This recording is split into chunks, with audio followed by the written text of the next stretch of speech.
Is Billy Joel's Always a Woman about a female narcissist? My name is Jared Mello, the wizard of radical self-respect and the shepherd of black sheep. In today's video, I'm going to go over the lyrics to the Billy Joel song, Always a Woman, and I'm going to explain why I believe it's about a female narcissist. And Billy Joel, he probably doesn't even realize that's the kind of woman he was writing about. This song was written in 1977, and there wasn't much awareness of narcissism back then, really. And he was probably just writing about his experiences with a woman, not realizing what he was describing. Some people think this song is really just a mature love song, and I've heard people say they've walked down the aisle to this song at their wedding.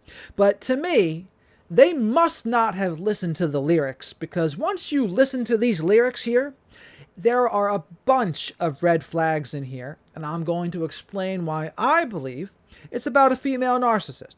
But jumping right in here. She can kill with a smile, and she can wound with her eyes. And right away, he tells you that this is a powerful woman, and Billy Joel is probably intimidated by her, as are many other people probably as well. But this is someone not to mess with. She owns her power, if not maybe too much. And then it says, she can ruin your faith with her casual lies. And this is the first little bit of a red flag here, that she's casually throwing lies around. And usually, if someone is lying to someone else, they don't truly respect that person. But this is the first thing to put a pin on and say, okay, casually lying, so much so that she can ruin your faith and trust in her? And to Billy Joel, I would say, why are you overlooking casual lies? If you overlook casual lies, you get what you get a little bit, and we'll see how the song unfolds here. And she only reveals what she wants you to see. And this is another little sneaky thing here where it implies she has things to hide. It implies that she doesn't want to share everything because it might make her look bad. But she will reveal some things, the things that might make her look good. And this is also congruent with a narcissist, because they are really into their image and things that make them look good. It's a source of supply for them. She hides like a child, but she's always a woman to me. And the key part of that line is, hides from what?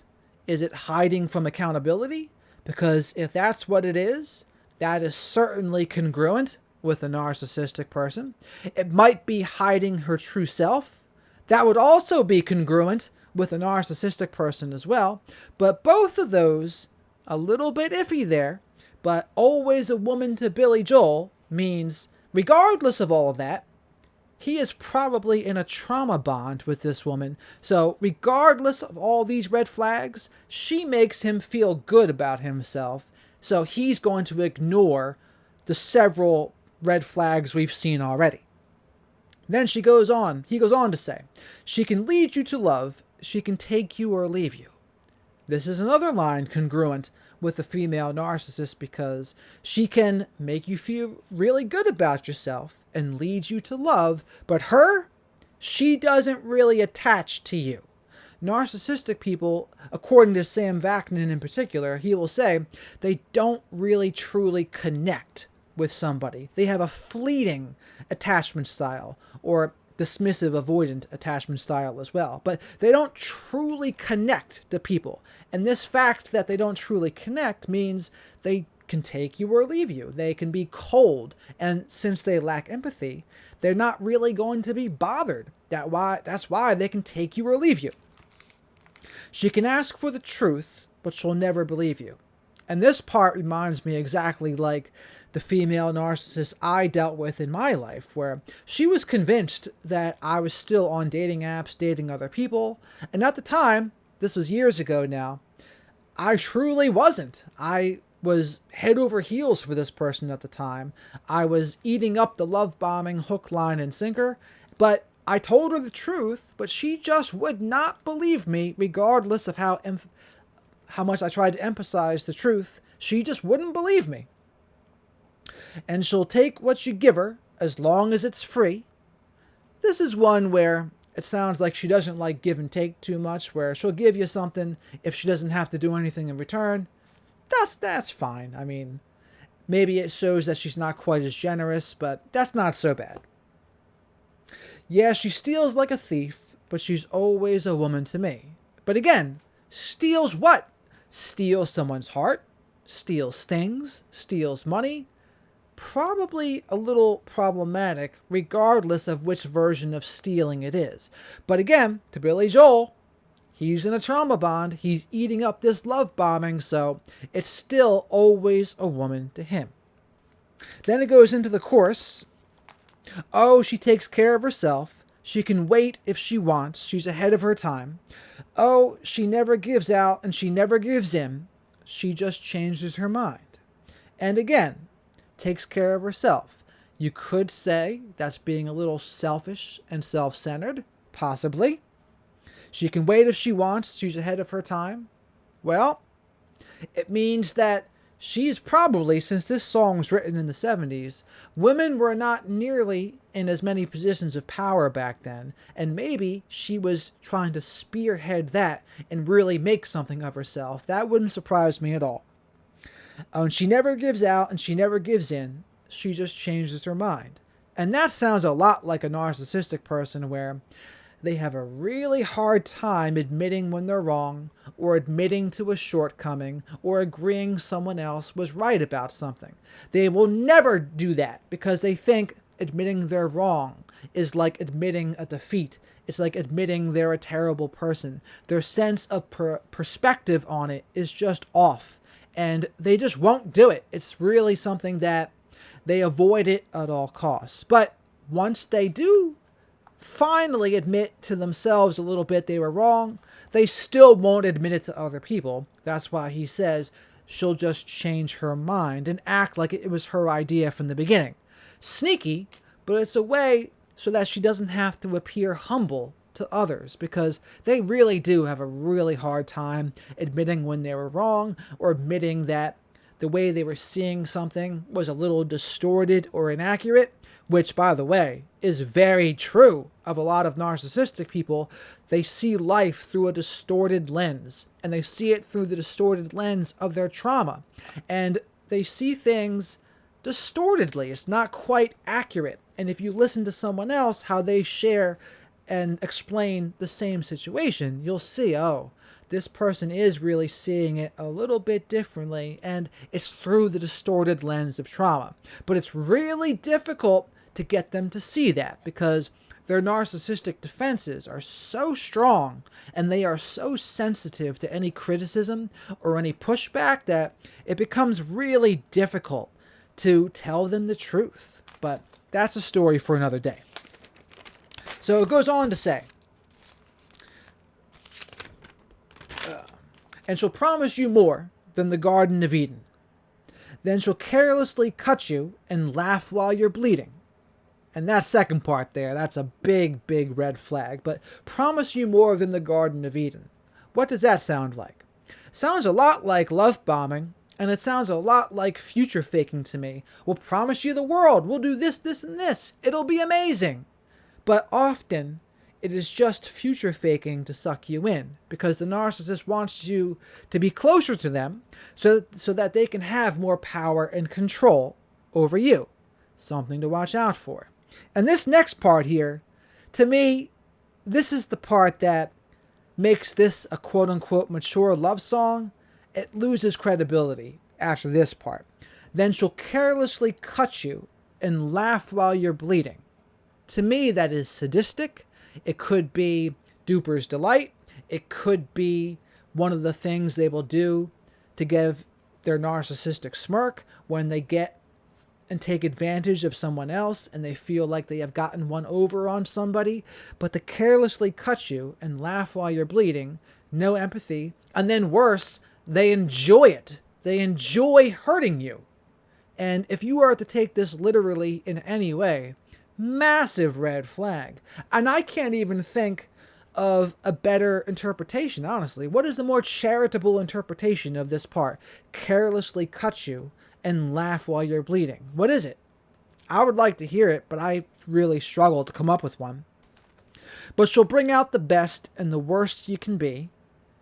Again, that's something that narcissistic people can do, because when they really believe in you in the love bombing phase, they can get you to believe in yourself. And there's people who struggle with codependency. Maybe they had really critical parents. Maybe they've just experienced a lot of trauma. But for whatever reason, they don't really believe in themselves. In fact, they probably have a lot of negative self-talk. But then the narcissist comes around and starts to love bomb them and build them up a little bit and feeds their head with all these flowery thoughts. It really does get to them because they are vulnerable and susceptible to it, probably because of how they were raised, maybe their parents, maybe just some other kind of trauma. But it is a thing. It is a thing. But again, it can bring out the best in you.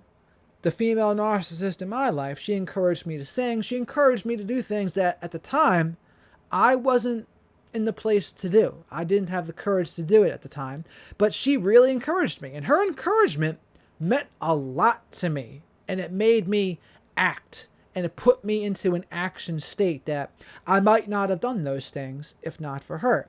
But then bringing out the worst in you too, well, when they withhold their love, when they do whatever their manipulation tactics are. And if it's a grandiose narcissist, it will look different. If it's a covert narcissist, it might look different. If it's a spiritual narcissist, it might look different.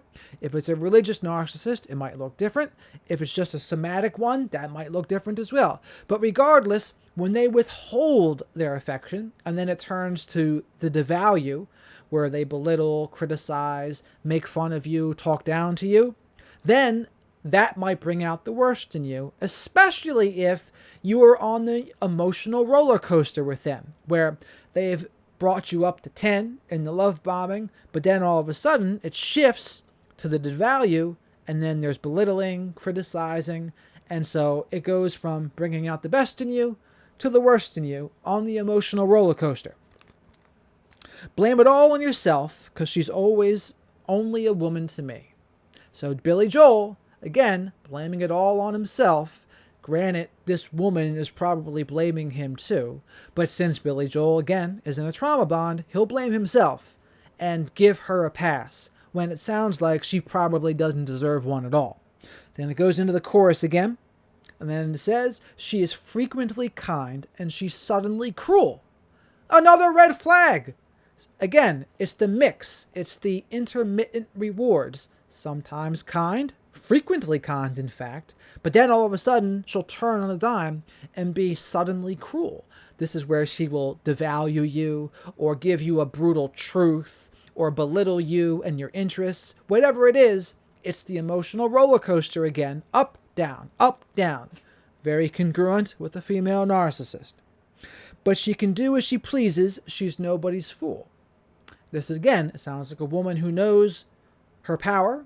She knows that she is maybe intimidating to other people, and she's not going to let people boss her around and treat her like she's a nobody. She can do as she pleases. She's nobody's fool. And she can't be convicted. She's earned her degree. And the most she will do is throw shadows at you, but she's always a woman to me. So what does she can't be convicted, she's earned her degree? Convicted of what? I would say convicted of doing something wrong, convicted of having to say you're sorry in some way, or show humility in some way. And if you take the degree part literally, maybe she thinks that since she's gotten some sort of academic credentials, that she's above some of this a little bit. But I tend to think it more as more of a, now what's the word for it, but not literally. We're going to take it as convicted of being wrong, where she's not able to admit she's wrong. She's not able to have humility, so she can't be convicted. She's not going to admit she's wrong. And then the most she will do is throw shadows at you. And again, this is where they're kind of elusive, and this is one of the hard parts to explain. Unless you've been involved with one in a romantic relationship, it's really hard to put your finger on this, but it's a weird kind of energy where it's almost surreal in a way, where on one hand, it's like they're a real person, but on the other hand, so often, especially with female narcissists, they're really into maybe witchcraft, or really into the astrological charts, or really into just magical stuff. And that's not to say every woman who is into those things is a narcissist or borderline. I am not saying that. But I have noticed there are a lot of women who are narcissist or borderline are also into those things. But they're hard to put their finger on. It's hard, this energy. But you can't really pin them down. If you ever try to get the truth out of them or get them to tell you what's really going on about something, they will kick and scream and do anything but tell you what's really going on. The only exception to this is if they start drinking. If they start drinking, the narcissist, they might slip up and start telling you the truth. And this is a big difference between how narcissists drink and how borderlines drink. I'll do another video about that part another time. But if a female narcissist drinks, or male narcissist for that matter, the truth will come out, the mask will slip, and they might try to take it back later. But what they say to you when they're drinking, more than likely the truth. But she's always a woman to me. So regardless of all the things that he has said about her in this song, the carelessly cutting you and laugh while you're bleeding, the frequently kind and suddenly cruel, the ruin your faith with her casual lies, all of these things, regardless, she's only a woman and always a woman to Billy Joel. Again, it sounds a lot like a guy who's in a trauma bond, who is intimidated by this woman, who is a people pleaser, maybe codependent, maybe is putting her on a pedestal, but whatever it is, it sounds like he has a hard time standing up to her. And it sounds like, because Billy Joel, for those of you who don't know, has certainly struggled with alcohol in his life, and he probably was struggling with alcohol during this time as well. And when a man's really struggling like that, he becomes vulnerable. He becomes vulnerable to more predator-like women. And especially since he had a little bit of power and status and money at that time, that does leave him as a target to people who may want to exploit that. What kind of person would want to exploit that? A female narcissist would be the kind of person who would want to exploit that. But when a guy's really struggling with alcohol, it usually means sense of self-worth maybe isn't quite where it should be, maybe struggling with anxiety, maybe struggling with depression, but usually people that are drinking a lot, it's not because their mental health is in phenomenal shape. There are some rare exceptions where it seems like they weren't really depressed too often, like Frank Sinatra is an example. He seemed like the kind of person that was in good spirits, even though he was a heavy drinker. But if you ask his wives, he could also flip on the dime, especially when he started drinking gin. Barbara Sinatra would say when he would pull out the gin bottle, she would lock herself in the room because he would be a mean drunk. So I say, it seems like Frank Sinatra was able to kind of manage and be a functional alcoholic, but when you dig deeper into the story there, it sounds like he was also probably abusive as well, and it wasn't as good as it appeared on the surface. But Billy Joel there, in that weak position, and intimidated by this woman, and in a trauma bond with this woman. But to me, it all adds up to a female narcissist, and someone that Billy Joel is in a trauma bond with. But if you got this far, what do you think? Is this about a female narcissist? Is it about some other kind of woman? Is it just a coincidence that it all lines up this way? What do you think? I would love to hear it. Like this video, please. If you liked it, it would really help this video in the algorithm. Share this video with others that you think might find it interesting. Comment below your thoughts. Hit the notification bell while you're at it, because that would also help you be notified when I come up with more videos. And also drop below if there are any other kind of songs or whatever you would like me to break down the lyrics of. And I think that could be an interesting little subcategory of videos to make too. But with that, thank you very much for watching, and have a great rest of your day.